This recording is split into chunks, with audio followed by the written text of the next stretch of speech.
Iran రాజకీయాల్లో అనూహ్య మార్పులు చోటు చేసుకుంటున్నాయి.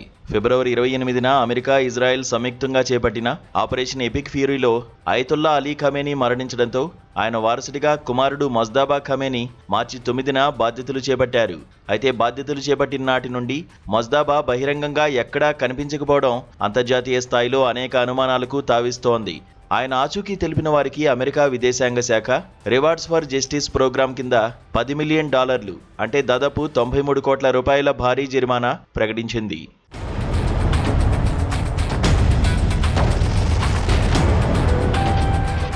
మొజ్దాబా ప్రస్తుతం గాయపడి చికిత్స పొందుతున్నారని, లేదా ఇజ్రాయెల్ దాడుల భయంతో భూగర్భ బంకర్లలో తలదాచుకున్నారని అమెరికా రక్షణ మంత్రి పీట్ హెగ్సెత్ సంచలన వ్యాఖ్యలు చేశారు. ప్యాంగ్యాంగ్ మాదిరిగానే ఇరాన్ కూడా తన నాయకత్వాన్ని రహస్యంగా ఉంచుతూనే మొజ్దాబా పేరిట స్టేట్ టీవీ ద్వారా హెచ్చరికలు జారీ చేస్తోంది. ఈ అదృశ్య వెనుక ఉన్న మిస్టరీని ఛేదించేందుకు అమెరికా నిఘా వర్గాలు ఇప్పుడు తమ ప్రయత్నాలను ముమ్మరం చేశాయి. అమెరికా కేవలం మొజ్దాబాను మాత్రమే కాకుండా ఇరాన్ భద్రతా వ్యవస్థలో కీలకమైన మరో 9 మంది అధికారులను కూడా తన లక్షిత జాబితాలో చేర్చింది.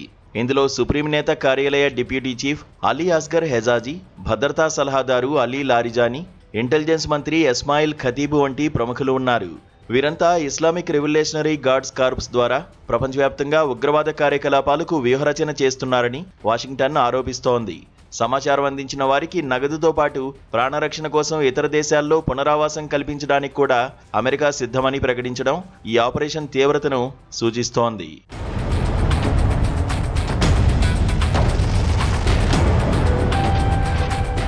సిగ్నల్ వంటి ఎన్క్రిప్టెడ్ యాప్లు లేదా టోర్ నెట్వర్క్ ద్వారా రహస్యంగా సమాచారం పంపాలని కోరడం ద్వారా ఇరాన్ అంతర్గత వ్యవస్థలోని అసమ్మతివాదులను ఆకర్షించాలని అమెరికా భావిస్తోంది.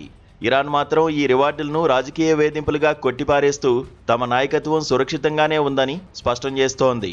అయినప్పటికీ రాజధాని టెహరాన్ వీధుల్లో మొజ్దాబా పోస్టర్లు కనిపిస్తున్నా ప్రత్యక్షంగా ఆయన గొంతు వినబడకపోవడం ప్రజల్లోనూ ఉత్కంఠను పెంచుతోంది. ప్రస్తుత యుద్ధ పరిస్థితుల నేపథ్యంలో మొజ్దాబా ఖమేనీ నాయకత్వం ఇరాన్ మనుగడకు అత్యంత కీలకంగా మారింది. మార్చి 12న మొజ్దాబా పేరిట విడుదలైన ఒక ప్రకటనలో అమెరికా స్థావరాలపై దాడులు కొనసాగుతాయని, హార్ముజ్ జలసంధిని మూసివేస్తామని హెచ్చరించడం ప్రపంచ మార్కెట్లను కలవరపెడుతోంది.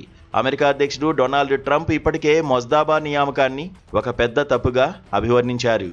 ఇటు మొజ్దాబా ఆచూకీ కోసం వెతుకులాట, అటు క్షిపణి దాడుల పరంపరతో పశ్చిమాసియాలో యుద్ధం తీవ్ర రూపం దాల్చుతోంది.